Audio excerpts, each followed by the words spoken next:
அதே மாதிரி இந்த வார்த்தை பாவத்தின் சம்பளம் மரணம், அந்த வசனத்தையும் நம்ம அப்படியே விசுவாசிச்சா மட்டும்தான் நம்மளுக்கு மரணத்தை ஜெயிக்க முடியும்.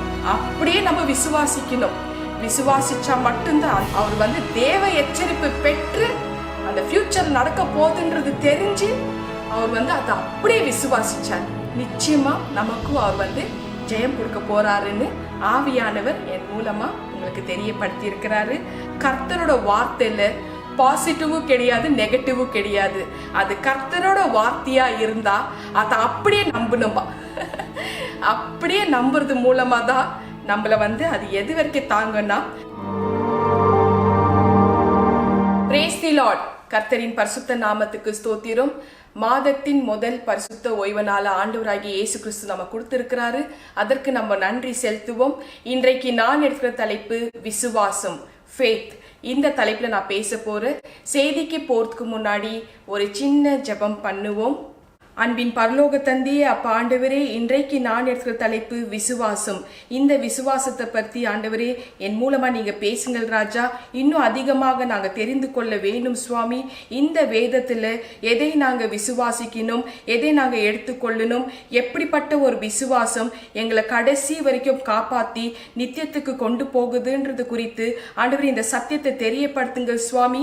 சத்திய ஆவியானவரே என் மூலமா நீங்க பேசுங்க, நீங்க இடைப்பெறுங்க.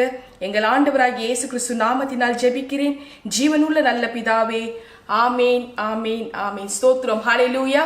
கர்த்தரின் பரிசுத்த நாமத்துக்கு ஸ்தோத்திரம். செய்திக்கு போறதுக்கு முன்னாடி சில சாட்சிகள், சில குறிப்புகள். முதலாவது சாட்சி சகோதரர் ரஞ்சன் பிரதர். அவரு வந்திருந்தாரு. அவருக்கு சில காரியங்கள், ஒரு ஃபினான்ஷியல் பிரேக் த்ரூ வேணும். அதுக்கப்புறம் அவருக்கு சில நெகட்டிவ் எனர்ஜினால அவர் தாக்கப்பட்டிருந்தாரு. இப்போ எனக்கு இந்த விஷயத்துல என்னன்னா, ஆவியானவர் சில சத்தியங்கள் ஜனங்களுக்கு தெரியப்படுத்தணும்னு சொல்லி இருக்கிறாரு. அந்த விஷயத்த நான் முதல்ல தெரியப்படுத்திட்டு இந்த பிரதரோட சாட்சியை நான் உங்களுக்கு ஷேர் பண்றேன். முதலாவது ஆவியானவர் என்ன சொன்னார்னா, அந்த காலத்துல ஏசப்பா பிசாசுகளை துரத்திட்டு இருந்தாரு. ஸோ பிசாசுகளுக்கு பேசுறக்குள்ளோ அதுங்க பயந்து தான் ஏசப்பா கிட்ட கெஞ்சி கேக்குங்க. ஏசப்பா வார்த்தையினால தப்பான வார்த்தைகளோ, கெட்ட வார்த்தைகளோ, இல்ல அதுங்களை அடிச்சோ, காயப்படுத்தோ, துன்புறுத்தோ, அல்லது ஜாட்டினால அடிச்சோ, இந்த மாதிரி ஒரு கூச்சல் போட்டு அந்த பிசாசுகளை அப்படியெல்லாம் துரத்த மாட்டாருன்னு எனக்கு ஆவியானவர் தெரியப்படுத்தினாரு. மார்க் 5ஆம் அதிகாரத்துல 8-9 வசனத்தின்படி அவர் என்ன சொல்றாருனாக்கா, அந்த லேகியோன் என்ற ஒரு மனுஷனுக்கு உள்ள ஒரு 2000 பிசாசுகள் இருந்தது. வெளியில வா, இந்த மனுஷனை விட்டு வெளியில வா, கம் அவுட் அப்படின்னு சொல்லிட்டு பேசாம போ அப்படின்னு தான் தெரியப்படுத்தி இந்த விஷயத்த ஆண்டவர் எனக்கு ஆவியானவர் தெரியப்படுத்தினார். அந்த நேரத்துல அவரு எந்த கூச்சலோ, சத்தமோ, கோபமோ, கெட்ட வார்த்தையோ அவர் பேசல. இப்படித்தான் ஏசப்பா பிசாசுகளை விரட்டிட்டு இருந்தாரு. அந்த பிசாசு பெக் பண்ணுங்க, கெஞ்சி கேக்குங்க. மார்க் 5ஆம் அதிகாரத்துல 13ஆம் வசனத்தின்படி 2000 பிசாசு அந்த ஒரு மனுஷனோட சரீரத்துல இருந்தது. ஏசப்பா பார்த்துட்டு அவரு கம் அவுட் ஃப்ரம் திஸ் தான் சொன்னாரு, come out from this man தான் சொன்னார் தவிர பேசாம போன்னு தான் சொன்னாரு தவிர கெட்ட வார்த்தைகள் பேசல. அதே போல பவுலடிகர், ஏசப்பா மரித்து 3ஆம் நாள் ஆன பிறகு சவுல பவுலாக மாத்தி அவரை எப்படிப்பட்ட ஒரு விசேஷமான ஒரு அபிஷேகம் பண்ணியிருந்தாருனாக்கா, அவரோட கர்ச்சிஃப் துண்டு போட்டாலேயே பிசாசுகள் விரட்டி ஓடும். ஸோ அப்படி அவரும் கெட்ட வார்த்தைகளோ, தப்பான வார்த்தைகளும் பேசல. அந்த காலத்திலேயே ஏசப்பா இந்த மாதிரி காரியம் பண்ணக்குள்ளவே அவருங்க ஜனங்க பார்த்து மாய வித்தக்காரரா, மந்திரக்காரரா, அந்த மாதிரி வர விஷயமெல்லாம் ஏசப்பாக்கு அந்த காலத்திலே தெரியப்படுத்தினாங்க. ஸோ ஆனாலும் ஏசப்பா தான் செய்யற காரியத்துல கரெக்டா அவரு பண்ணாரு. பேசாம போ அப்படின்னு தான் சொன்னாரே தவிர கெட்ட வார்த்தைகள் பேசல. இப்ப பவுல் அடிகர் கூட நீங்க அப்போஸ்தலர் நடவடிக்கை 19ஆம் அதிகாரத்துல 11ஆம் வசனத்துல இருந்து 19ஆம் வசனத்து வரைக்கும் நீங்க வாசிச்சா உங்களுக்கு தெரியும். அப்படிப்பட்ட ஒரு விசேஷமான ஒரு அபிஷேகம் பவுல் அடிகருக்கு பரிசுத்த ஆவியானவர் கொடுத்திருந்தாரு. ஆனா இதை பார்த்த சில மாயவித்தக்காரர்கள், பரிசேயரோட பசங்க, இவங்க என்ன பண்றாங்க, பவுலடிகர் போலவே பண்ணணும்னு சொல்லி பண்றதுனால அது தப்பா போச்சு. ஸோ அதனால அந்த விஷயம் அவங்க வந்து பரம்பரையா வச்சுட்டு இருக்கிற அந்த தொழில், அந்த பழக்க வழக்கம், அந்த புக்ஸ் அத்தனையும் அக்னியில போட்டு எரிச்சாங்க. ஆனா பவுல் அடிகர் வந்து பிசாசுகளை வந்து விரட்டுறக்குள்ளோ சத்தோ கூச்சல் ஒண்ணுமே போடல. வெறும் கர்ச்சிப் துண்டு போட்டாலே அதுங்க வந்து அலறடிச்சு விட்டுட்டு ஓடுங்க. ஸோ இந்த மாதிரி ஒரு விஷயம் தான் எனக்கு ஆவியானவர் தெரியப்படுத்தினாரு. இப்போ என்னோட மினிஸ்ட்ரியில எப்படி பிசாசுகளை ஆண்டவர் என் மூலமா விரட்டிட்டு இருக்கிறார், இந்த சத்தியத்தை இன்னைக்கு ஆவியானவர் தெரியப்படுத்துன்னு சொன்னதுனால தான் இதுல ஷேர் பண்ணிட்டு இருக்கிற ஆவிகளை பகுத்தறியும் சக்தி. 9 வரங்கள்ல இந்த ஆவிகளை பகுத்தறியும் சக்தி இருந்தா மட்டும்தான் இந்த காரியம் வந்து வெற்றிகரமாக செய்து முடிக்க முடியும். ஆவிகளை பகுத்தறியும் சக்தி. ஸோ எப்படி எனக்கு ஹோலி ஸ்பிரிட், பரிசுத்தவான்கள், தேவதூதர்கள் தெரிகிறாங்களோ அதே போல இந்த பிசாசுகள் தெரிய வரும். ஸோ ஒரு கேஸ் நான் எடுக்கணும்னாக்கா அந்த கேஸை வந்து ஒரு குறிப்பிட்ட நாளை கொடுக்கறதுக்கு முன்னாடி, அவங்களுக்கு அன்னைக்கு வரதுக்கு முன்னாடி ப்ரீவியஸ் டே நான் வந்து ஆயத்தமாகுவேன். உபவாசம் இருந்து தியானம் பண்ணி ஏசப்பாவோட அனுமதி பெற்றுக்கொண்டு ஸோ அந்த கேஸை வந்து எப்படி ஹேண்டில் பண்ணணும் அத்தனையும் எனக்கு பரிசுத்த ஆவியானவர் தெரியப்படுத்துவார். அவரோட அனுமதி பெற்றுக்கொண்டு ஸோ அதுக்கப்புறம் வந்து அவங்கள கூப்பிட்டுட்டு நான் வந்து ஜெபத்துக்கு ஆயத்தமாக வாங்க நான் வந்து தெரியப்படுத்துவேன். இந்த பக்கம் நானும் உபவாசம் இருப்பேன், அவங்களும் உபவாசம் இருப்பாங்க. ஸோ இது மூலமா என்ன ஆண்டவர் வந்து தெரியப்படுத்துறாருனாக்கா, அந்த பிசாசு இப்ப நான் ஹேண்டில் பண்ற அத்தனை பிசாசுகளையும் அவங்க அந்த பிசாசோட ஏசப்பா என்ன பண்ணுவாரு, அந்த பிசாசோட வாயை முதல்ல கட்டிடுவாரு, அதுக்கப்புறமா கண்ணை கட்டிடுவாரு, காதுகள் கேட்காதபடி கட்டுகள் போட்டுடுவாரு, கைகளை கட்டிடுவாரு, கால்களை கட்டிடுவாரு, கூச்சல் போட்டு கீழே உளுந்து ஆர்ப்பாட்டம் பண்ற மாதிரி அது போல விஷயங்கள் அந்த சீனே இல்லைங்க. என்னன்னாக்கா அப்போஸ்தலர் நடவடிக்கை 19 அதிகாரத்துல அதுங்க எப்படி வந்து ஆக்ரோஷமா விழுந்து எவ்வளவு அவமானப்படுத்தி அவங்கள வந்து பலாத்காரம் பண்ணி அந்த மாதிரி காரியங்கள் எல்லாம் சரீரத்துல காயமெல்லாம் பண்ணதோ அந்த பிசாசுங்க, அந்த மாதிரி ஒரு சீனே கிடையாது. ஏன்னா அத்தனையும் வந்து ஏசப்பா அந்த பிசாசுகளை முதல்ல கட்டி போட்டுடுவாரு, கை கட்டிடுவாரு, கால்கள் கட்டிடுவாரு, வாயை கட்டிடுவாரு, கூச்சல் போடவே முடியாது. இப்ப வந்து நான் ஜெபம் பண்றக்குள்ளோ அந்த பிசாசுங்க கெஞ்சித்தான் கேட்குங்கோ, ரொம்ப வந்து என்னை அனுப்பி விட முடியுமா, என்னை இந்த சரீரத்துல வந்து என்னை வந்து எரிச்சு உன்னால முடியுமா, அந்த மாதிரி தான் பேசுங்க தவிர கூச்சல் போட்டு கத்தெல்லாம் கத்தாதுங்க, கீழே விழுந்து ஆர்ப்பாட்டம் பண்ணி கூச்சல் எல்லாம் போடாது. ஸோ இந்த மாதிரி ஒரு விஷயம் தான் ஆவியானவர் என்னோட கேசஸ்ல ஒவ்வொன்றும் பண்ணிட்டு இருக்கிறாரு. அந்த காலத்துல ஏசப்பா என்ன பண்ணாரோ அதே தான் இங்க பண்ணிட்டு இருக்கிறாரு. ஆனா சில மாய வித்தக்காரர்கள், பரிசேயர்கள் இப்போவும் இந்த காலத்துல சபைக்குள்ளவே இருக்கிறாங்க. அவங்க விரட்டுற பிசாசுகள் வந்து கூச்சில் போடுங்க, இவங்களும் வந்து கெட்ட கெட்ட வார்த்தைனால வந்து பேசி அசுத்தப்படுத்தி சபைக்குள்ள வந்து ஒரு அருவருப்பான ஒரு விஷயங்கள் வந்து போயிட்டு இருக்கு. ஸோ இந்த மாதிரி ஒரு விஷயங்கள் நடக்கிறதுனால பிசாசுக வந்து அதுங்க எரிஞ்சு எல்லாம் சாம்பல் ஆகாது. ஸோ இப்படிப்பட்ட ஒரு தப்பான வழியில போகாம ஏசப்பா உண்மையிலே எங்க இருக்கிறாரு, இந்த ஆவிகளை பகுத்தறியும் சக்தி உள்ளவர்களால மட்டும்தான் இந்த பிசாசுகளை விரட்ட முடியும்ன்ற ஒரு சத்தியம் எல்லாருமே புரிஞ்சுக்கணும். ஹல்லேலூயா, கர்த்தரின் பரிசுத்த நாமத்துக்கு ஸ்தோத்திரம். இப்ப பிரதர் ரஞ்சன் அவர் வராரு. அவருக்குள்ள எப்படிப்பட்ட ஒரு விஷயம் நடந்ததுனாக்கா, ஜெபம் பண்ணிட்டு இருக்கிறக்குள்ளோ அவரோட பாடி வந்து ஏசப்பா பின்னாடி முதுகு பகுதியில புடிச்சிட்டாரு. அப்போ அப்படி பிடிக்கிறக்குள்ளோ அவரோட தலை அப்படியே கீழே விழுந்துடுது, அவரோட காலு கீழே விழுது, தலை கீழே விழுது. அப்போ அந்த வயிற்றுக்குள்ள இருக்கிற ஒரு கெட்ட துஷ்ட சக்தியை வந்து அவர் எப்படி எடுத்து அந்த சகோதரருக்கு விடுதலை கொடுக்கிறாருன்றது அவர் அனுபவபூர்வமா உணர்ந்தாரு. ஒரு நெகட்டிவ் எனர்ஜி கருப்பா வெளியில ஆனந்து, வயிற்றுக்குள்ள இருக்கிற ஒரு கெட்ட துஷ்ட சக்தி வாய் வழியா எப்படி வந்து வெளியானதுன்றது குறித்து அவர் அனுபவபூர்வமாக இந்த விஷயத்த வந்து பேசியிருப்பாரு. ஸோ ஏன்னாக்கா இங்க வந்திருக்கிற அத்தனை பாதிக்கப்பட்ட நபர்கள் கூச்சல் சத்தமெல்லாம் போட மாட்டாங்க. ஏன்னா இயேசு இருக்கிறாரு இல்லையா, அந்த வாயை கட்டி போட்டிருந்தால அந்த சத்தமே இருக்காது. ஜெபம் மட்டும்தான் என்ன பண்ண சொல்வாரு, மீதி காரியங்கள் அவரு தான் பண்ணுவாரு. எனக்கு முழு பாதுகாப்பு அவர் கொடுத்துட்டு அவரே பண்றதுனால வெற்றிகரமா பிசாசுகளை எரிச்சு சாம்பலாக்க முடியும். மறுபடியும் அந்த சரீரத்துல வராதபடி, ஏன்னா எரிஞ்சு சாம்பல் ஆக்கிடுறாரு இல்லையா. ஸோ அது வாய்ப்பே இல்லை. ஸோ அப்படிப்பட்ட ஒரு விஷயம் ஆவியானவர் என் மூலமா பண்ணிட்டு இருக்கிறாரு. அந்த சகோதரரோட சாட்சி அனுபவபூர்வமாக அவர் பேசியிருப்பாரு. எப்படி தேவ ஆவியானவர் அவருக்கு விடுதலை கொடுத்தாரு, உடம்பு சரீரமெல்லாம் எப்படி அவருக்கு ரிலீஸ் ஆச்சு. அவர் அப்படி தொங்கிட்டு இருக்கிறக்குள்ள ஒரு கட்டத்தில் அவர் தரையிலேயே படுத்துடுறாரு.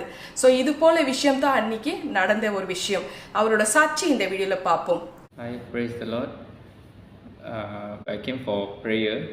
I know Pastor Sumitra through Uncle Luis. Okay, so I came. I requested for prayer for my job, finances, and also I feel like some negative energy in me that blocking me for all this to go move forward. So I came for a prayer request. Then today I was touched by God. Today, as Pastor Smitra prayed for me, I sat down on the sofa, and then while Pastor was praying, so I gone flat. Jesus has touched me. I become flat. Then after that, I had a vision. Jesus was standing in front of me like with a stick. Then so I went flat. Then through until I feel like all the energies, all the thing, all like holding me, and then like all coming up from me. And so from flat, then I went to the floor.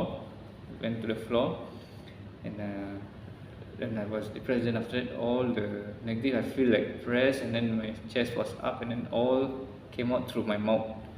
So there's then like the air like came out through my mouth. Then after that, slowly I woke up. Then I feel very light. So praise the Lord. Thanks God. Thank you Jesus for touching me, and then also have saved me from all this evil spirit and negative in me, negative energy in me. Thank you Lord. Thank you Jesus. Amen. ஹல்லேலூயா. கர்த்தரின் பரிசுத்த நாமத்துக்கு ஸ்தோத்திரம். ரெண்டாவது சாட்சி சகோதரி Helga Jain. இவங்க போன 1.5 வருஷத்துக்கு முன்னாடி என்னோட தொடர்பில் இருந்தாங்க. சில தப்பான வதந்திகளை அவங்க நம்பி அது சத்தியம்தான் இருக்கும்னு தெரியப்படுத்தி அவங்க ஜெபத்துக்கு வராம பின்வாங்கி போனாங்க. அதுக்கப்புறம் ஒரு 1.5 வருஷம் கழிச்சு ஆவியானவர் என் மூலமா சத்தியத்தை இப்ப நீ தெரியப்படுத்து, அந்த மகளுக்கு இந்த வீடியோவை நான் பார்க்கும்படியாக நானே செய்யறேன்னு ஆவியானவர் எனக்கு தெரியப்படுத்தினால தவறு என்ற ஒரு மெசேஜ், மிஸ்டேக், அந்த லிங்க் இதுல ஷேர் பண்றேன். அவங்கள இந்த வீடியோ பார்க்க வைக்கிறதுக்கு ஆவியானவர் என் மூலமாக பேசினார். நான் பேசின உடனே அந்த வீடியோவை அந்த சகோதரி பார்த்தக்குள்ளும் அவங்க எப்படிப்பட்ட ஒரு விஷயத்துல கன்ஃபியூஸ் அடைஞ்சாங்க, சத்தியம் எதுன்றது அவங்களுக்கு புரியவோ ஆவியானவர் வச்சாரு. அதுக்கப்புறம் அவங்க மன திரும்பலாகி கண்ணீர் விட்டு அழுந்தாங்க. கமெண்ட்ஸ் வீடியோல அவங்க போட்டிருப்பாங்க தவறுன்ற மெசேஜில் ஹெல்கா ஜெயின் சகோதரியோட பேரு. ஸோ அந்த மாதிரி ஆவியானவர் தன்னோட காரியங்களை அவர் கரெக்டான வழியில கொண்டு வரணும்னாக்கா பின்வாங்கி போற அத்தனை பேரையும் அவர் எந்த அளவுக்கு நேசிக்கிறாருன்றது பாருங்க. ஸோ இப்படிதான் ஆண்டவர் அந்த மகளை வர வைக்கிறாரு. அவங்க மறுபடியும் ப்ரேயர் ரிக்வெஸ்ட் அனுப்புறக்குள்ளோ ஆண்டவர் மௌனமாக இருந்தாரு. ஸோ தொடர்ந்து அந்த சகோதரிக்கு நான் ஆறுதல் படுத்திட்டே இருந்தேன், சிஸ்டர் அவர் மௌனமா இருக்கிறாரு, இன்னும் டேட் உங்களுக்கு கொடுக்கலன்னு. அப்போ தொடர்ந்து ஜெபம் பண்றக்குள்ளும் போன மாசம் 29ஆம் தேதி அவங்கள ஆண்டவர் வர வைத்தாரு. குடும்பமா ப்ரேயர்க்காகவே தன்னோட 2 குழந்தைங்களோடும் அந்த சகோதரி தன் கணவனோடும் அவங்க வந்தாங்க. வந்த பிறகு ஆண்டவர் எப்படிப்பட்ட ஒரு விஷயம் அந்த 2 குழந்தைங்களுக்கு பண்ணாருன்றது குறித்து அந்த சாட்சிகள் பார்ப்போம். அவங்களுக்கு அந்த மகளுக்கு பிறவிலேருந்து பார்வை இல்லைங்க. இப்படி போல ஒரு விஷயத்துல பிறவிலேருந்து பார்வை இல்லாத அந்த மகளுக்கு தன்னோட ஆவி கூறிய கண்கள்ல ஏசப்பா எப்படி காட்சி கொடுத்தாருன்றது அந்த மகளோட சாட்சி முதல்ல நம்ம பார்ப்போம். அதுக்கப்புறமா அவங்களோட மகனோட சாட்சி எப்படி இருக்குது, எப்படி ஆண்டவர் வந்து தரிசனமாகி எந்த வார்த்தைகள் கொண்டு பேசினாரு, அதுக்கப்புறமா தன்னுடைய எதிர்காலத்தை எப்படி வந்து காப்பாற்ற போறாருன்றது ஆவியானவர் அந்த 2 குழந்தைகள்கிட்ட பேசி இருக்கிறாரு. இப்படிப்பட்ட ஒரு விஷயம் இப்போ அந்த குடும்பமே ஆண்டவரோட பார்வையில இருக்குங்க. இதுக்கு மேல தேவ ஆவியானவரே அந்த குடும்பத்தை பொறுப்பெடுத்து கொள்ள போறாருன்ற ஒரு சத்தியத்தையும் அவங்க வந்து ரிசீவ் பண்ணிக்கிறாங்க, தெரிஞ்சுக்கிறாங்க. அந்த குழந்தைங்களோட சாட்சி இந்த வீடியோல நம்ம பார்ப்போம். Praise the Lord. My name is Eden and I come with my family to Auntie Sumita to pray for my future. When the moment she prayed, Jesus touched my heart and he said, "You are my son. Truly I love you." When he said that, I was touched and my heart was warm. He was wearing a white cloth which shined in my heart, and his hair was warm.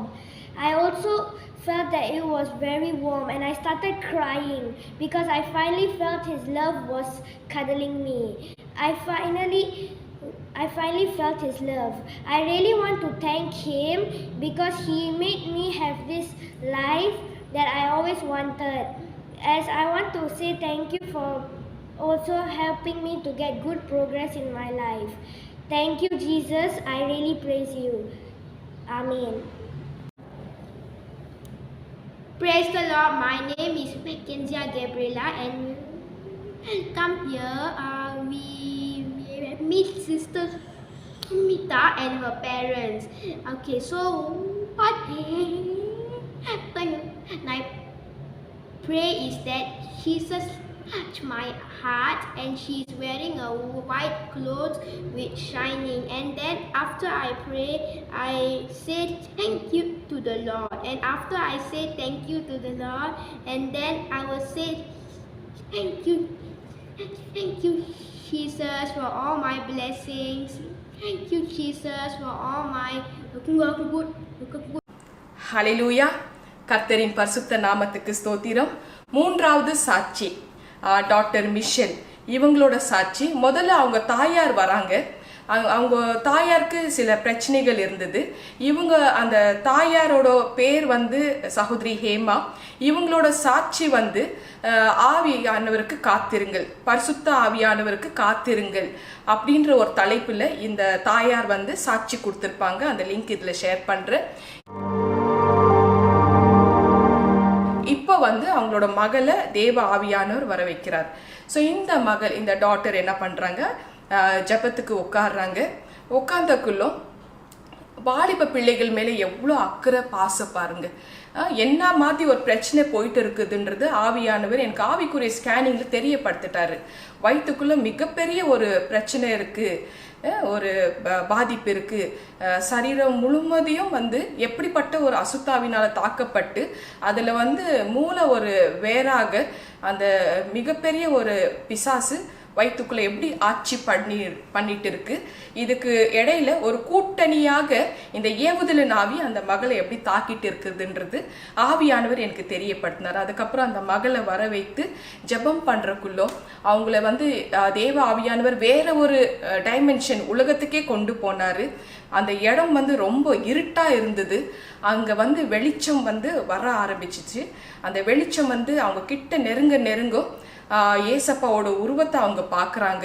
அப்படியே வந்து ராஜா போல red colour ட்ரெஸ்ஸில் கிரீடம் போட்டு அவர் வந்து வராரு. ஆனால் முகம் வந்து ரொம்ப வாடி சேடாக இருந்ததுன்றது அவங்க பார்த்தாங்க. அதுக்கப்புறம் வந்து நீல்டான் போட்டு அவர் வந்து சிலுவை போடுறாரு. அந்த மகளுக்கு தொடுறக்குள்ளோ அவங்கக்குள்ளே இருக்கிற அந்த விஷயம் கெட்ட ஏவுதலின் ஆவி கருப்பாக வெளியில் சரீரத்தில் விட்டு வெளியில் வருது. அதுக்கப்புறம் இப்போ வந்து அந்த மிக முக்கியமான ஒரு பிசாசை வந்து வயிற்றுலேருந்து எடுக்கணும். அதை எடுத்து எங்கே எரிச்சு சாம்பல் ஆக்கிடுறாரோன்னு சொல்லிட்டு இந்த பிசாசு வந்து முன்னாடி நடுவில் வந்து நிற்கிதுங்க. ஏசப்பா இங்கே நிற்கிறாரு, அந்த மகள் இங்கே இருக்கிறாங்க. அதுக்கு இடையில வந்து அந்த உருவம் எப்படி இருந்ததுனாக்கா ஒரு அப்படியே வந்து ஒரு முழுசா உடம்பெல்லாம் அப்படி ஒரு ரத்தம், 2 கொம்பு. அந்த உருவம் என்ன பேசுதுனாக்கா, இது முடிவுன்னு நினைச்சுக்காத, இதுதான் ஆரம்பம் அப்படின்னு வந்து ஒரு வார்த்தையை வந்து அந்த மகள் கிட்ட சொல்லுது. என்கிட்டயும் சொல்லு, ஏசப்பா கிட்ட சொல்லு, அந்த மகள் கிட்ட சொல்லுது.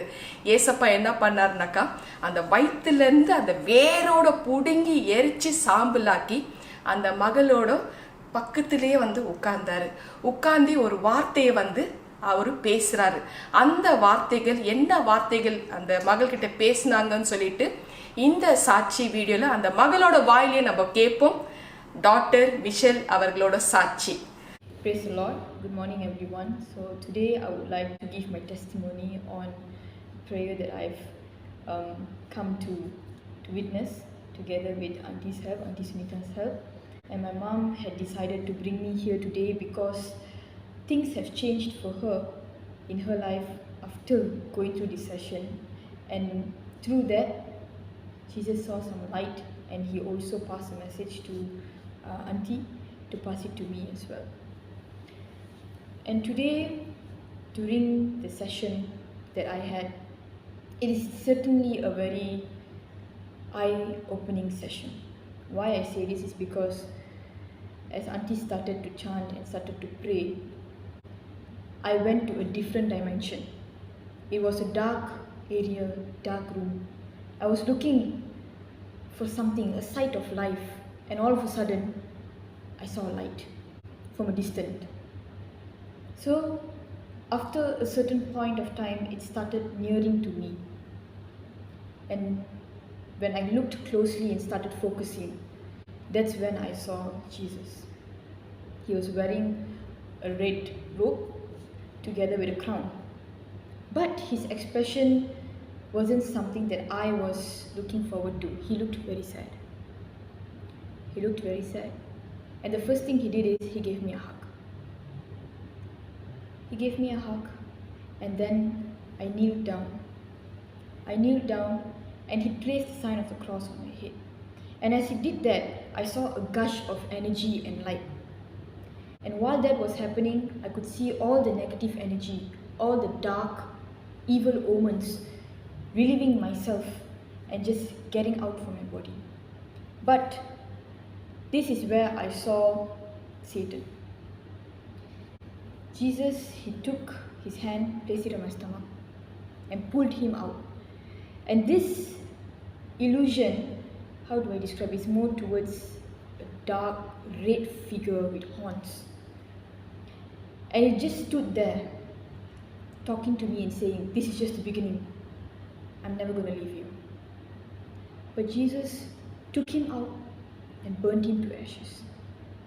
And once that happened, I felt satisfied. I felt happy. I felt a whole different feeling that is indescribable. And after that, all of a sudden I see flowers, purple and pink flowers all over. And he sits with me on the bench beside me. He looks at me and he says, "What happened to you? Why did you distance yourself from me? Remember, you were chosen for a reason, and I have a mission for you." Once he said that, he gave me a hug, he smiled, and he left. Praise the Lord. ஹல்லேலூயா. கர்த்தரின் பரிசுத்த நாமத்துக்கு ஸ்தோத்திரம். இன்றைக்கு நான் எடுக்கிற தலைப்பு விசுவாசம். ஆவியானவர் இந்த விசுவாசத்தை குறித்து ஒரே ஒரு காரியத்தை தான் பேச சொல்லி இருக்கிறார். அந்த விசுவாசம் எப்படி இருக்கணும், இந்த விசுவாசம் என்பது எப்படி வந்து நம்ம விஷயத்தை வந்து நம்பணும், அந்த நம்பிக்கை வந்து நம்மளை எப்படி நித்தியத்தை வரைக்கும் கொண்டு போகும், தாங்க போகுதுன்றது குறித்து என் மூலமா பேசின வார்த்தை இன்னைக்கு நான் வந்து ஷேர் பண்ண போற விசுவாசம். எல்லாரும் வேத புக்கு எடுத்துக்கங்க, உங்களோட ஓன் லாங்குவேஜ்ல நீங்க வாசிக்கிறதுக்குள்ள உங்களுக்கு இன்னும் அதிகமாக ஆவியானவரே விளக்கி தெரியப்படுத்துவார். எபிரேயர்கள் நிறுவனம் 11ஆம் அதிகாரத்துல 7ஆம் வசனம், விசுவாசத்தினாலே நோவா தற்காலத்திலே காணாதவைகளை குறித்து தேவ எச்சரிப்பை பெற்று பயபக்தி உள்ளவனாகி தன் குடும்பத்தை ரட்சிப்பதற்கு பேழையை உண்டு பண்ணினான். ஸோ இப்படி வந்து இந்த விஷயத்துல வந்து எந்த அளவுக்கு வந்து நோவா அந்த விஷயத்த வந்து எடுத்துக்கினாருன்றது குறித்து தான் ஆவியானவர் என் மூலமா பேசினாரு.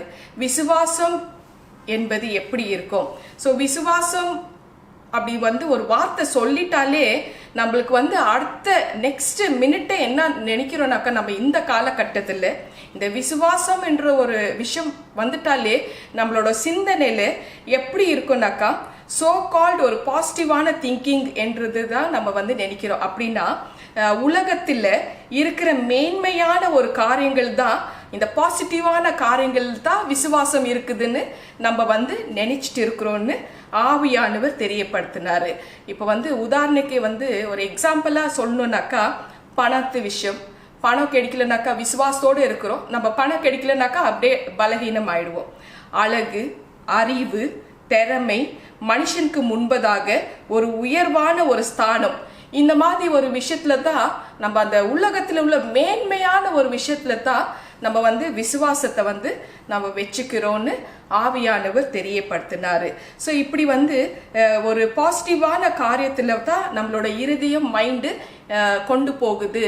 ஸோ இந்த மேன்மையான ஒரு விஷயம் காரியத்தில் தான் இந்த விசுவாசம் அதிகமாக ஜனங்க வந்து வச்சுட்டு இருக்கிறாங்க. இதுதான் பிசாசு பண்ணுற ஒரு தந்திரமான ஒரு காரியம். ஸோ இதுதான் விசுவாசம் என்று நம்ம நம்பவும் செய்கிறோம். ஸோ விசுவாசம் இதுதான் விசுவாசம்னு நம்ம எல்லாரும் நம்புகிறோன்னு ஆவியானவர் தெரியப்படுத்தினாரு. ஸோ இதோட மட்டுமல்ல, நம்மளோட இதுதான் நம்மளோட நம்பிக்கை, இதுதான் நம்மளோட ஃபேத்து அப்படின்னு சொல்லி நம்ம வந்து நம்புகிறோம். ஸோ இந்த விசுவாசம் என்பது என்ன? ஸோ இப்போ பெரிய கொடுமை என்னன்னாக்கா, வாக்கு தத்தத்தில் மட்டும் தான் விசுவாசத்தை நம்ம நம்புகிறோன்னு ஏசப்பா சொல்கிறாருங்க. வாக்கு தத்தத்தில் மட்டும்தான் நம்ம வந்து விசுவாசிக்கிறோமே தவிர அடுத்த வார்த்தைகளை வந்து நம்ம நெக்லெக்ட் பண்ணி விட்டுடுறோம். வேத வசனங்களை நம்ம வந்து இந்த வேத வசனங்களை கூட நம்ம வந்து ஃபில்டர் பண்ண ஆரம்பிக்கிறோன்னு ஆவியானவர் தெரியப்படுத்தினாரு. வேத வசனங்களை இதே போலதான் நம்ம எப்படி இந்த உலக ரீதியில மேன்மையான காரியங்கள்ல மட்டும்தான் விசுவாசம் இருக்குதுன்னு நம்ம நினைக்கிறோமோ, அதே போல இந்த வேத புத்தகத்துல வெறும் விசுவாசம், அதாவது வாக்கு தத்தத்தை மட்டும் தான் நம்ம வந்து விசுவாசிக்கிறோமே தவிர மற்ற காரியங்களை நம்ம விசுவாசிக்கிறது இல்லை. ஸோ அந்த விசுவாசம் அதிலெல்லாம் இல்லைன்றது ஒரு சிந்தனையில் இப்போ ஜனங்க வந்து ரிலேட்டடாக நினைச்சிட்டு இருக்கிறாங்க, ஜனங்க வாழ்ந்துட்டு இருக்காங்க. வாக்குதத்த வசனங்களை மட்டும்தான் நம்ம வந்து விசுவாசிக்கணும். அந்த விசுவாசத்தில் அவங்க வந்து கனெக்டடாக இருக்கிறாங்க வெறும் வாக்குதத்தத்தில் மட்டும். அதை தவிர வேற எந்த நாளையும் விசுவாசத்தை அவங்க வைக்கவே மாட்டாங்க என்று ஆவியானவர் தெரியப்படுத்தினாரு. அப்படின்னாக்கா இந்த வேத புக்கில் வெறும் வாக்குதத்தங்கள் மட்டும்தான் நம்ம வந்து நினைச்சிட்டு இருக்கிறோம், இந்த வாக்குதத்தத்துக்கு மட்டும் தான் இந்த புத்தகம் இருக்குன்னு நம்ம நினைச்சிட்டு இருக்கிறோன்னு ஆவியானவர் தெரியப்படுத்தினாரு. இந்த வேத புக்கத்துல என்னென்ன இருக்குதுன்னு தெரியப்படுத்தி இருக்கிறாரு ஆவியானவர். அந்த பாயிண்ட்ஸ் எல்லாம் நீங்க வந்து நோட் பண்ணிக்கங்க. வெறும் வாக்கு தத்துவம் மற்றும் கிடையாது. இந்த வேத புக்கில் தீர்க்க தரிசனங்கள் இருக்கு, தீர்க்க தரிசன வார்த்தைகள் இருக்கு, கட்டளைகள் இருக்கு, கற்பனைகள் இருக்கு, எச்சரிப்புகள் இருக்கு. இது கூட சேர்ந்து தான் வாக்கு தத்தங்களும் இருக்கு. இதை நம்ம வந்து விசுவாசிக்கணும். ஸோ இப்படி வந்து ஆவியானவர் எனக்கு தெரியப்படுத்தினார். இப்போ பிசாசானவர் தந்திரமா உலக மக்கள் ஜனங்கள்கிட்ட வந்து எப்படி வந்து ஒரு விஷயத்த வந்து விதை போட்டு வச்சிருக்கிறானாக்கா, வாக்கு தத்தத்துல மட்டும் தான் நீங்க விசுவாசிங்க, ஏன்னா அதுல தான் பலகீனமாகுவாங்க ஜனங்க. அதனால வாக்கு தத்தத்தை மட்டும் தான் விசுவாசிங்கன்னு ஒரு விதைய போட்டு வச்சு அது மரமாக கிடைக்குது, மரமாய் வளர்ந்துருக்குதுன்னு ஆவியானவர் தெரியப்படுத்தினாருங்க. ஸோ இந்த மாதிரி அது மரமாய் இருக்கிறதுனால அதை வேரோட அதை வந்து புடுங்கி எறியணும் அப்படின்னு வந்து ஆவியானவர் தெரியப்படுத்தினாரு. வெறும் வாக்கு தத்தத்துல மட்டும் நம்ம விசுவாசிக்க கூடாதா, மற்ற காரியங்களும் இதுல இருக்குன்றது சத்தியத்தை சத்திய ஆவியானவர் என் மூலமாக பேசினதை இன்னைக்கு தெரியப்படுத்திட்டு இருக்கிறேன். ஸோ அது வேரோட புடுங்கி எறியணும். ஏன்னா இந்த பிசாசு வச்சிருக்கிற ஒரு தந்திரமான காரியம், வாக்கு தத்தத்துல மட்டும் நீங்க விசுவாசிங்க அப்படின்னு சொல்றதுக்கு மூல காரணம் என்னன்னா, அத விஷயத்துல தான் நம்ம வந்து பலகீனம் அடைவோன்ற ஒரு காரணத்துக்காக இப்படி ஜனங்களோட சிந்தனையை வந்து அவன் விளையாடிட்டு இருக்கிறான் அப்படின்னு வந்து ஆவியானவர் தெரியப்படுத்தினாரு. ஸோ இப்போ வந்து ஃபார் எக்ஸாம்பிள் இந்த வேதம் வந்து நமக்காகவே எழுதப்பட்டிருக்கு. இதில் உள்ள அத்தனை மனிதர்களும் நமக்கு ஒரு முன்மாதிரியாக இருக்கிறாங்க. இப்போ நோவாவோட விஷயத்த ஆவியானவர் ஒரு எக்ஸாம்பிளாக என்னோட வந்து பேசினார். நோவா கிட்ட ஆண்டவர் 2 காரியத்தை குறித்து பேசுறாரு. அதுல முதலாவது காரியம், நோவா இந்த பூமியை நான் வந்து அழிக்க போறேன், நியாய தீர்ப்பு நான் வந்து பண்ண போறேன், ஒரு மனுஷனும் நான் வந்து விடவே மாட்டேன், எல்லாத்தையும் நான் அழிக்க போறேன்னு நோவா கிட்ட ஆண்டவர் பேசுறாருங்க. ஆதியாகமும் 6ஆம் அதிகாரத்துல 13ஆம் வசனம், அப்புறம் அதுல 15ஆம் வசனத்துல நீ வந்து ஒரு பேழையை கட்டு நோவான்னு சொல்லிட்டு அதோட டிசைனு, அதோட அகலம் நீளம் அத்தனையும், அந்த டைமென்ஷன் எப்படி இருக்கணும், எந்த மாடல்ல இருக்கணும் அத்தனையும் அவர் வந்து எக்ஸ்பிளைன் பண்றாரு. அதுக்கு உண்டான பொருட்களும் வந்து ஆண்டவரே வந்து சப்ளையும் பண்றாரு. ஸோ ஏன்னா அந்த அளவுக்கு வந்து ஆண்டவர் வந்து இந்த உலகத்தை ஜனங்களை வந்து அழிக்க போறேன்ற ஒரு முடிவுக்கு வந்துட்டாருங்க. ஸோ அப்படிப்பட்ட ஒரு விஷயம் ஆண்டவர் வந்து நோவா கிட்ட முதல் தடவை பேசுறாரு. இப்போ இதை கேட்டுட்டு இருக்கிற நம்மளோட மனுஷர்களோட பெர்ஸ்பெக்டிவ்ல பார்த்தாக்கா எப்படி இருக்கணும்னாக்கா அது ஏத்துக்கவே முடியாது. ஏன்னா இது வந்து ஒரு விஷயம் வந்து ஒரு நெகட்டிவான ஒரு விஷயம், ஏத்துக்கவே முடியாது. ஆண்டவர் வந்து உலகத்தை அழிக்க போறாரா, அந்த ஒரு விஷயம் வந்து நம்ம மனிதனோட ஒரு சிந்தனையில வந்து நம்ம பார்த்தாக்கா அதை நம்மளால ஏத்துக்கொள்ளவே முடியாது. ரொம்ப பயங்கரமான ஒரு விஷயம் வந்து இது காரியம் வந்து நோவா கிட்ட தேவன் தெரியப்படுத்துறாரு. ஸோ அதே நேரத்தில் ஆண்டவர் வந்து மற்ற ஒரு காரியத்தையும் நோவா கிட்ட வந்து பேசுறாரு. 2 காரியம் பேசுறாரு. ஒரு காரியம் உலகத்தை அழிக்க போறேன்னு, இன்னொரு காரியம் என்ன பேசுறாருனாக்கா, நான் உன்னையும் உன் மனைவி உன் பிள்ளைகளையும் அவங்களோட மனைவிகளையும், ஏன்னா நோவாக்கு 3 ஆண் பிள்ளைகள், அவங்களோட மனைவிகள், ஸோ டோட்டல் வந்து 8 பேர். இந்த உங்க குடும்பத்தை மட்டும்தான் நான் வந்து காப்பாற்ற போறேன். இப்போ வந்து இந்த விஷயம் வந்து ஒரு பாசிட்டிவான ஒரு விஷயமா இருக்கு. முதல் விஷயம் வந்து அழிக்க போறேன்னு சொன்னாரு.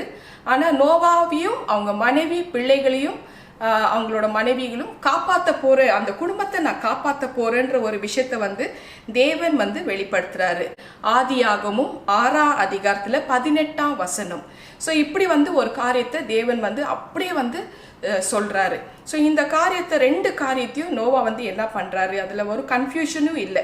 ஏன்னா இந்த 8 பேர் மட்டும் தான் இவர் வந்து காப்பாற்ற போறாருன்னு வேற சொல்லிட்டாரு. 1 பீட்டர் 3ஆம் அதிகாரத்துல 20ஆம் வசனம், இவங்க 8 பேரை மட்டும்தான் அவர் வந்து காப்பாற்ற போறாரு. ஸோ இந்த காரியம் வந்து அன்னைக்கு வந்து ஒரு பாசிட்டிவான ஒரு விஷயமா இருந்தது இந்த 2வது காரியம். அப்போ நோவாக்குள்ள என்ன நடந்துச்சுனாக்கா, சரி ஆண்டவர் என்னையும் என் குடும்பத்தையும் அவர் வந்து காப்பாற்ற போறாரு, என் பிள்ளைகளை காப்பாற்ற போறாரு, ரட்சிக்க போறாருன்ற ஒரு பாசிட்டிவான ஒரு விஷயம் நோவாக்குள்ள வந்தது. அட் த சேம் டைம் ஒரு நெகட்டிவான விஷயமும் ஆண்டவர் தெரியப்படுத்துறாரு. முதல்ல நெகட்டிவான விஷயம் தெரியப்படுத்தித்தா அப்புறம் பாசிட்டிவான விஷயத்தையும் தெரியப்படுத்தினாரு. ஆனா இதில் நம்ம வந்து என்ன கவனிக்க வேணும்னாக்கா, இப்ப ஆவியானவர் நம்மளை பார்த்து என்ன சொல்றாருனாக்கா, இந்த விஷயத்துல வந்து நோவா வந்து எப்படி, நோவாக்கு வந்து என்ன நடந்தது, நோவாக்கு அந்த காலத்துல தன் பிள்ளைகளையும் தன்னோட மனைவியும் ஆண்டவர் காப்பாற்ற போறாருன்ற ஒரு விஷயம் வந்து முதல்ல அவரோட மைண்ட்ல வந்தாச்சு. அதை வந்து அப்படியே வந்து அவர் வந்து நம்பினாரு. ஸோ இப்போ வந்து நம்ம அந்த முதல் காரியம் நெகட்டிவ் நம்ம சொல்லிட்டு இருக்கிறோம் இல்லையா, ஆண்டவர் உலகத்தை அழிக்க போறாரு, யாருமே வந்து உயிரோட இருக்க விட மாட்டாருன்ற ஒரு சொன்ன அந்த முதல் காரியத்தை நோவா என்ன பண்ணாரு, அந்த விஷயத்தையும் அப்படியே நம்பினாரா.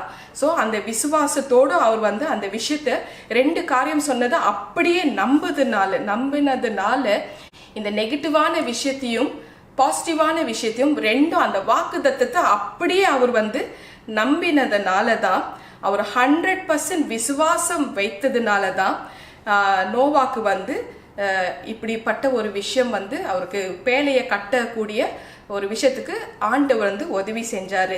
நோவா கிட்ட எப்படி வந்து அவர் வந்து எந்த வயசுல பேசுறாருனாக்கா, நோவாவோட வயசு எவ்வளோ இருந்ததுன்னா 500 வருஷம் அவருக்கு நோவாக்கு. ஆதியாகமும் 5ஆம் அதிகாரத்துல 32ஆம் வசனம், அவருக்கு 500 வருஷம் இருக்கிறக்குள்ளதான் நோவா கிட்ட ஆண்டவர் வந்து இப்படி பேசுறாரு, நோவா நான் உலகத்தை அழிக்க போறேன், ஆனா உன்னையும் உன் குடும்பத்தையும் நான் வந்து காப்பாற்ற போறேன்ற ஒரு விஷயத்த வந்து தெரியப்படுத்தினால தான் அந்த விஷயத்த அப்படியே வந்து விசுவாசிச்சார். அதுவும் 100% அதை விசுவாசிச்சாரு. அப்புறம் அந்த பேழையை கட்டி முடிக்கிறதுக்கு கிட்டத்தட்ட 100 வருஷம் ஆகுதுங்க. ஆதியாகமும் 7ஆம் அதிகாரத்துல 6ஆம் வசனம். ஸோ அந்த டைம்ல வந்து அந்த ஜலம் கொண்டு அழிக்க போறன்ற ஒரு விஷயம், அந்த ஃப்ளட்டு வந்ததே அவருக்கு 600 வருஷம் வயசு இருக்கிறக்குள்ள தான் தண்ணி வந்து ஸ்டார்ட் ஆகுது. உலகத்தை அழிக்கிறதுக்கு தண்ணியை கொண்டு அழிக்கிறதுனால ஸோ அது வந்து ஸ்டார்ட் ஆகுது. அப்போ அவருக்கு வந்து வயசு 600 வருஷம். அப்போ யோசிச்சு பாருங்க, இதுக்கு இடையில ஆண்டவர் பேசுந்து அவர்கிட்ட 500 வருஷம், அந்த தண்ணி வருந்து 600 வருஷம். அப்போ 100 வருஷம் இந்த விஷயத்தை விசுவாசிச்சார் நோவா. 100 வருஷம். முதல் காரியம் உலகத்தை அழிக்க போறாரு, ரெண்டாவது காரியம் தன் வீட்டையும் தண்ணியும் அவர் காப்பாற்ற போறாருன்ற ஒரு நம்பிக்கை, விசுவாசம் அவர் வச்சதுனால தான் அந்த காலத்துல இது போல விஷயங்கள் 100 வருஷம் அவருக்கு என்ன நடந்ததுன்னா அவ்வளோ அவமானங்கள் அவர் சந்திச்சாராம். நிந்தைகள் நடுவில் அவர் வாழ்ந்துட்டு இருந்தாரா, அவமானங்களை சந்திச்சுட்டு இருந்தாரா, எவ்வளோ பிரச்சனைகள் ஊர் மக்கள், ஊர் ஜனங்கள், உலக மக்கள் அவருக்கு கொடுத்தாருனாக்கா அந்த அளவுக்கு அவரை அவ்வளோ வேதனைப்படுத்தினாங்களா, அவமானப்படுத்தினாங்களா. அந்த ஜனங்களோட வார்த்தைகளை அவ்வளோ சவால்களை அவங்க வைக்கிறக்குள்ள கூட அதை எதிர்த்து அவர் தன்னோட கடமையில நம்பிக்கையில உறுதியா இருந்தாரு. அந்த வார்த்தையே, அந்த கடவுள் சொன்ன அந்த வார்த்தையே அப்படி ஒரு விசுவாசம். ஆனா ஜனங்க அவ்வளோ அவமானப்படுத்தி அவருக்கு அவ்வளோ பிரச்சனை கொடுத்தாங்களா. ஸோ 100 வருஷம் இது நடந்ததுங்க. ஒரு 2-3 பிரச்சனை வந்துட்டாலே நம்மளுக்கு அப்படியே டொயின் உழுந்துடுறோம். அதெல்லாம் கிடையாது. 100 வருஷம் நோவாக்கு டார்ச்சர், உலக மக்களால டார்ச்சர். அப்படின்னா யோசிச்சு பாருங்க, தன்னோட சொந்த தாத்தா மூலமா டார்ச்சரு, அது மட்டும் இல்லை ஊர் மக்களோட டார்ச்சரு, இது போல அவமானங்களும் நிந்தைகளும் அவர் எதிர்த்து அவர் நின்னாரு. தன் பிள்ளைகளுக்கு மனைவிக்கு சொல்லியும் கொடுத்தாரு. கடவுள் சொன்னா அது உறுதியா நடந்தே நடக்கும் அப்படின்னு சொல்லிட்டு அவங்க தொடர்ந்து பேழையை கட்டத்தான் செஞ்சுட்டு இருந்தாங்க, தவிர அவங்களுக்கு யாருமே ஒருத்தர் கூட உதவியே செய்யல. அவரை அவமானத்தா படுத்திட்டு இருந்தாங்க. ஸோ 100 வருஷம் அவர் அவருக்கு என்ன ஒரு ஊக்க சக்தி வந்ததுன்னா, அவரோட நம்பிக்கை எப்படிப்பட்ட ஒரு சக்தி வந்ததுன்னா, அவர் ஆண்டவர் சொன்ன வார்த்தையே 100% மனப்பூர்வமா பய பக்தியோட அந்த எச்சரிப்பின் சத்தத்தை அப்படியே அவர் விசுவாசிச்சதுனால தான் இது நடந்ததுன்னு எனக்கு ஆவியானவர் தெரியப்படுத்தினார். ஆண்டவர் சொன்ன எச்சரிப்பை அவர் அப்படியே விசுவாசிச்சதுனால தான் இது அவரால் அந்த பேழையை கட்ட முடிஞ்சது. ஹெப்ரூஸ் 11 அதிகாரத்துல 7 வசனத்தை மறுபடியும் நீங்க வாசிச்சு பாருங்க. விசுவாசத்தினாலே நோவா தேவ எச்சரிப்பை பெற்று தேவ பக்தி உள்ளவன் ஆகி பேழையை உண்டு பண்ணினார். ஸோ இப்படி அந்த தேவ பக்தி இருந்ததுனால, அந்த விசுவாசம் இருந்ததுனால அவருக்கு அந்த எச்சரிப்பு சத்தத்தையும் அவரால் உணர முடிஞ்சது. அதுக்கப்புறம் தேவ பக்தி அவருக்கு வந்ததுனால தான், அந்த சக்தி வந்ததுனால தான் அவருக்கு இந்த பேழையே கட்ட முடிஞ்சது அப்படின்னு எனக்கு ஆவியானவர் தெரியப்படுத்தினாரு. இப்போ இந்த காலகட்டத்தில் இந்த விசுவாசம் ஒரு விஷயத்தை நம்மளுக்கு எப்படி ரிலேட் பண்றாருனாக்கா, பாவத்துக்கு கம்பேர் பண்றாரு. பாவத்தோட விளைவுகள் நம்ம புரிஞ்சிக்காமலே நம்ம நடந்துட்டு இருக்கிறதுனால, பாவத்தோட விளைவுகள் நம்ம நம்பாமல் ஒரு நாளும் நம்ம ரட்சிப்புக்குள்ள வரவே மாட்டோம்னு ஆவியானவர் தெரியப்படுத்தினாரு. பாவத்தோட விளைவுகள் நம்ம நம்பலனாக்கா ஒரு நாளும் ரட்சிப்பின் மேன்மையை அடையவே முடியாதுன்னு ஆவியானவர் தெரியப்படுத்தினார். பரிசுத்தத்தோட மேன்மையை நம்மளால புரிஞ்சுக்க முடியாது. ஏன்னா பாவத்தோட விளைவுகளை நம்மளுக்கு தெரியலனாக்கா பரிசுத்தத்தோட மேன்மைகளை நம்ம புரிஞ்சுக்க முடியாது. நீதியின் மேன்மைகளை நம்ம புரிஞ்சுக்கொள்ள முடியாது. இயேசு எதற்காக சிலுவையில மரித்தாரு என்பது கூட நம்மளால புரிஞ்சு கொள்ளவே முடியாது, அண்டர்ஸ்டாண்டே பண்ண முடியாது அப்படின்னு தெரியப்படுத்தினாரு. பாவத்தின் விளைவுகள் எப்படிப்பட்ட ஒரு விஷயம்ன்றது நம்ம புரிஞ்சுக்கலனாக்கா இந்த பரிசுத்தம், ரட்சிப்பின் மேன்மை, இந்த நீதியின் மேன்மை, ஸோ இது போல விஷயங்களை நம்மளால புரிஞ்சு கொள்ளவே முடியாதுன்னு ஆவியானவர் தெரியப்படுத்தினாரு. ரோமன்ஸ் 6:23 படி பாவத்தின் சம்பளம் மரணம், இப்படி ஒரு வார்த்தை இதுல வேதத்துல இருக்கு. ஸோ இந்த வசனத்தை அப்படியே நம்ம விசுவாசிக்கணும்.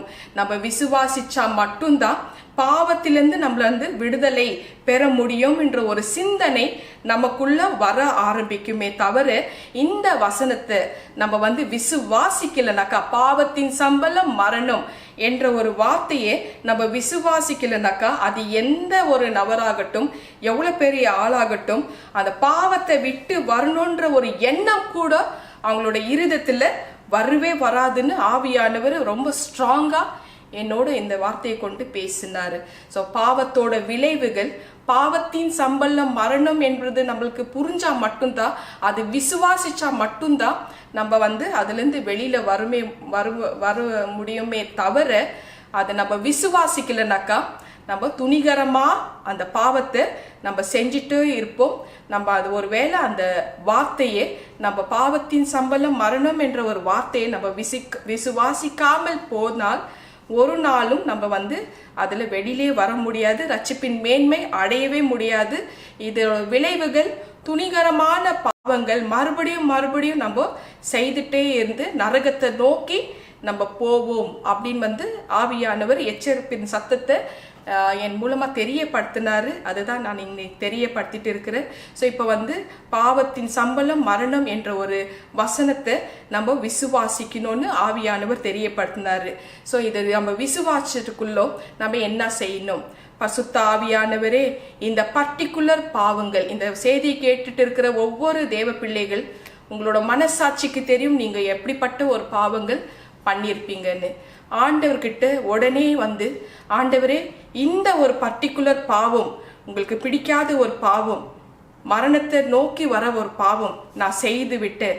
பரிசுத்த ஆவியானவரே, இந்த பாவத்திலேருந்து என் வாழ்க்கை வந்து மரணத்தை நோக்கி போயிட்டு இருக்கு, அதுலேருந்து எனக்கு விடுதலை தாங்க, உங்களோட பலத்தை எங்களுக்கு கொடுங்க, உங்களோட சகாயம் எங்களுக்கு கொடுங்க அப்படின்னு சொல்லி பரிசுத்த ஆவியானவரோட உதவியை ஒவ்வொருத்தரும் நாடணும்னு ஆவியானவர் ஒரு வழியை சொல்லி இருக்கிறார். அந்த வழியை நம்ம எல்லாருமே ஃபாலோ பண்ணுவோம்.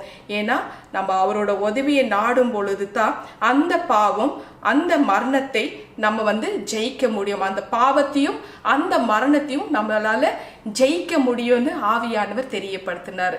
ஸோ பர்டிகுலர் பாவம் நீங்க ஆண்டவர்கிட்ட ஒப்பு கொடுங்க. பாவத்தின் சம்பளம் மரணம், அந்த வசனத்தை அப்படியே நம்ம விசுவாசிக்கணும். விசுவாசிச்சா மட்டும்தான். அந்த காலத்துல நோவா காணாதவைகளை வந்து அவர் வந்து தேவ எச்சரிப்பு பெற்று அந்த ஃபியூச்சர் நடக்க போகுதுன்றது தெரிஞ்சு அவர் வந்து அதை அப்படியே விசுவாசிச்சார். அப்போ அதே மாதிரி இந்த வார்த்தை, பாவத்தின் சம்பளம் மரணம், அந்த வசனத்தையும் நம்ம அப்படியே விசுவாசிச்சா மட்டும்தான் நம்மளுக்கு மரணத்தை ஜெயிக்க முடியும். பாவத்திலேருந்து விடுதலை கொடுத்து நம்மளால மரணத்தை ஜெயிக்க முடியும். அப்படி கேட்கறது மூலமா தான் நம்மளால வந்து வாழ முடியும்னு ஆவியானவர் தெரியப்படுத்தினாரு. ஸோ அப்படி கேட்கறக்குள்ளோ ஆவியானவர் ஆட்டோமேட்டிக்லி அவர் வந்து ஜெயித்தவர், மரணத்தை ஜெயித்தவர், பாவத்தை ஜெயித்தவர். நிச்சயமா நமக்கும் அவர் வந்து ஜெயம் கொடுக்க போறாருன்னு ஆவியானவர் என் மூலமா உங்களுக்கு தெரியப்படுத்தி இருக்கிறாரு. ஹல்லேலூயா. கர்த்தரின் பரிசுத்த நாமத்துக்கு ஸ்தோத்திரம். இப்போ ஆண்டவர் வந்து ஒரு கன்க்ளூஷன், எல்லாருக்குமே வந்து ஒரு ஹைலைட்டான ஒரு விஷயத்தை, ஒரு காரியத்தை தெரியப்படுத்துறாரு. கர்த்தரோட வார்த்தையில பாசிட்டிவும் கிடையாது, நெகட்டிவும் கிடையாது. அது கர்த்தரோட வார்த்தையா இருந்தா அதை அப்படியே நம்பணுமா. அப்படியே நம்புறது மூலமா தான் நம்மளை வந்து அது எது வரைக்கும் தாங்கன்னா, அந்த விசுவாசம் தான் கடைசி வரைக்கும், நம்ம நித்தியத்துக்கு போற வரைக்கும் அது நம்மளை தாங்கும் அப்படின்னு வந்து ஆவியானவர் தெரியப்படுத்தினாரு. ஸோ இந்த வேத வார்த்தையில, வேத புத்தகத்துல பாசிட்டிவும் கிடையாது, நெகட்டிவ் கிடையாது. அது கர்த்தரோட வார்த்தையா இருந்தா அதை அப்படியே நம்ம வந்து விசுவாசிக்கணும். நோவாக்கு வந்து ஒரு வார்த்தையை சொல்றாரு, உலகத்தை அழிக்க போற, உன் குடும்பத்தை நான் காப்பாற்ற போறேன். அதை அப்படியே வந்து அந்த எச்சரிப்பின் வார்த்தையும் நம்பினாரு, தன்னை காப்பாற்ற போறாருன்ற ஒரு வார்த்தையும் அவரு நம்பி 100 வருஷம் அந்த பேலையை அவ்வளோ அவமானங்கள் பட்டு, நிந்தைகள் அனுபவிச்சு, அவ்வளோ பேர் பிரச்சனை கொடுத்தாலும் அவர் வந்து அந்த விசுவாசத்துல கொஞ்சம் கூட அப்படி இப்படி போகவே இல்லைங்க. அப்படியே விசுவாசிச்சாரு. அவர் சொன்ன மாதிரி, ஆண்டவர் சொன்ன மாதிரி அந்த பேழையும் அந்த டிசைன் அப்படியே கட்டியும் முடிச்சு வெற்றிகரமா அதில் வந்து முடிச்சு அவர் வந்து இன்னி வரைக்கும் அந்த விஷயம் வந்து நம்ம வந்து பேசிட்டு இருக்கிறோம். இதெல்லாம் வந்து கதை இல்லைங்க, அத்தனையும் ஹிஸ்ட்ரி. நோவா காலத்துல என்ன நடந்ததோ இப்போ அது அடுத்தது மனுஷகுமாரன் வரும் காலத்திலையும் நடக்க போகுதுன்னு மேத்யூ 24 அதிகாரத்துல கரெக்டா தெளிவாக சொல்லியும் இருக்கிறாரு. ஸோ அது வந்து நம்ம வந்து ஃபாலோ பண்ணுவோம். அந்த வார்த்தையை அப்படியே நம்ம வந்து விசுவாசிக்கணும்னு ஆவியானவர் தெரியப்படுத்தினாரு. எவ்வளோ நாள் நம்ம உயிரோட வாழ போறோம்னு யாருக்குமே தெரியாதுங்க. ஆனா இந்த உலகத்துல நம்ம எப்படி வாழ்ந்தோம் அதில் வச்சு தான் ஜட்ஜ்மெண்ட் பண்ணுறாங்க. ஸோ இந்த விஷயம் வந்து அந்த காலத்தில் 500 வருஷம் 600 வருஷம் 900 வருஷம் எல்லாம் இருந்தாங்க. ஸோ எவ்வளோ நாள் நம்ம வாழ்ந்தாங்கன்றது முக்கியம் இல்லை, நம்ம எப்படி வாழ்ந்தோம், இறைவனுக்கு நம்ம பிடிச்சி வாழ்கிறோமா, நம்மளோட வாழ்க்கை நித்தியத்துக்கு போகுமா, அது நம்ம வந்து யோசிக்கணும். ஹவு லாங் வி லிவ் அது வந்து யோசிக்கக்கூடாதா, பட் ஹவு வி லிவ் எப்படி நம்ம வாழ்ந்துருக்கிறோன்னு நம்ம வந்து பார்த்துக்கணும். நம்மை நாமே ஆராய்ந்து பார்க்கணும்னு ஆவியானவர் தெரியப்படுத்தினார். இந்த ஒரு காரியத்தை வைத்து தான் என்னோட பேசினாரு, அதை இன்னைக்கு ஷேர் பண்ணிக்கிறேன். இந்த காரியம் உங்களுக்கு ஆசீர்வாதமாக இருக்கும் நான் கர்த்தருக்குள்ள விசுவாசிக்கிறேன், நம்புகிறேன். நம்ம இப்போ ஜெபம் பண்ணுவோம். அன்பின் பரலோக தந்தையே, அப்பா ஆண்டவரே, விசுவாசம் என்ற ஒரு வார்த்தை கொண்டு என் மூலமாக நீங்க பேசுனதுக்காக நன்றி அப்பா. இந்த விசுவாசம் என்பது வெறும் வாக்குத்தத்தத்தின் மற்றும் அல்ல. இந்த விசுவாசம் என்பது நிறைய காரியங்களுக்கு இது சம்பந்தப்பட்டு இருக்கு. இதுல தீர்க்க தரிசன வார்த்தைகள் இருக்கு, கட்டளைகள் இருக்கு, கற்பனைகள் இருக்கு, எச்சரிப்பின் சத்தமும் இருக்குன்றது என் மூலமாக நீங்க தெரியப்படுத்துறதுக்காக நன்றி அப்பா. அந்த விஷயங்கள் அத்தனையும் நம்ம வந்து விசுவாசிச்சா மட்டும்தான் இந்த வாழ்நாள்ல நித்தியத்தை நோக்கி நாங்க போறக்குள்ளோம் அது நம்மளை தாங்குன்றது குறித்து என் மூலமாக நீங்க தெரியப்படுத்துறதுக்காக நன்றி தகப்பனே, நன்றி ராஜா. ஏசப்பா, பாவத்தின் சம்பளம் மரணம், அதை நாங்க அப்படியே நாங்க விசுவாசிக்கிறோம் ராஜா. எங்களோட அந்தரங்க பாவத்தை நீங்க மன்னித்து ஆண்டவரே எங்களை வந்து நீங்க வந்து சுத்தமாக்குங்கள் ராஜா. பரிசுத்த ஆவியானவரே, எங்களுக்கு நீங்க தாப்பா உதவி செய்யணும், எங்களோட நீங்க கூட இருந்து நீங்க வழி நடத்தணும் ராஜா. எங்களோட பாவத்தை மன்னிச்சு எங்களோட மரணத்தை நோக்கி போற அந்த பாவத்துல இருந்து எங்களை விடுதலை செய்து எங்களை பரிசுத்தமாக்கி உங்களோட ராஜ்யத்துக்கு எங்களை சொந்தமாக்க போறதுக்காக நன்றி தகப்பனே, நன்றி ராஜா. இந்த செய்தி கேட்டு இருக்கிற ஒவ்வொருத்தரும் நீங்க பேர் பேராக ஆசீர்வதிக்கணும் தகப்பனே. எங்கள் ஆண்டவராகிய இயேசு கிறிஸ்து நாமத்தினால் ஜெபிக்கிறேன் ஜீவனுள்ள நல்ல பிதாவே, ஆமேன், ஆமேன், ஆமேன். ஸ்தோத்திரம், ஹல்லேலூயா. என் ஆத்மாவே கர்த்தரை ஸ்தோத்ரி, என் முழு உள்ளமே அவருடைய பரிசுத்த நாமத்தை ஸ்தோத்ரி. என் ஆத்மாவே கர்த்தரை ஸ்தோத்ரி, கர்த்தர் செய்த சகல உபகாரங்கள் மறவாதே. ஆமேன், ஆமேன், ஆமேன். இயேசு கிறிஸ்துவின் ரத்தம் ஜெயம், இயேசு கிறிஸ்துவின் ரத்தம் ஜெயம், இயேசு கிறிஸ்துவின் கல்வாரி ரத்தம் ஜெயம். இயேசுவின் நாமத்தினால் ஜெபிக்கிறேன் ஜீவனுள்ள நல்ல பிதாவே, ஆமேன், ஆமேன், ஆமேன். நம் கர்த்தராகிய இயேசு கிறிஸ்துவின் கிருபையும் பிதாவாகிய தேவனுடைய அன்பும் பரிசுத்த ஆவியானவரின் அந்யோன்ய ஐக்கியமும் நம் எல்லோரும் கூட சதா காலம் இருப்பதாக. ஆமேன், ஆமேன், ஆமேன். துதி கன மகிமை எல்லாம் கர்த்தருக்கே சொந்தம். ஸ்தோத்திரம், ஹல்லேலூயா. Praise the Lord. நித்திய ஜீவன் பிரேயர் ஹவுஸ், நித்திய ஜீவன் ஜெப வீடு என்கிற கர்த்தருடைய ஆசீர்வாதமான வீடியோகளை கண்டு தேவ கிருபையை பெற்றுக் கொள்வீர்களாக. கர்த்தர் உங்களை ஆசீர்வதிப்பாராக. ஆமென்.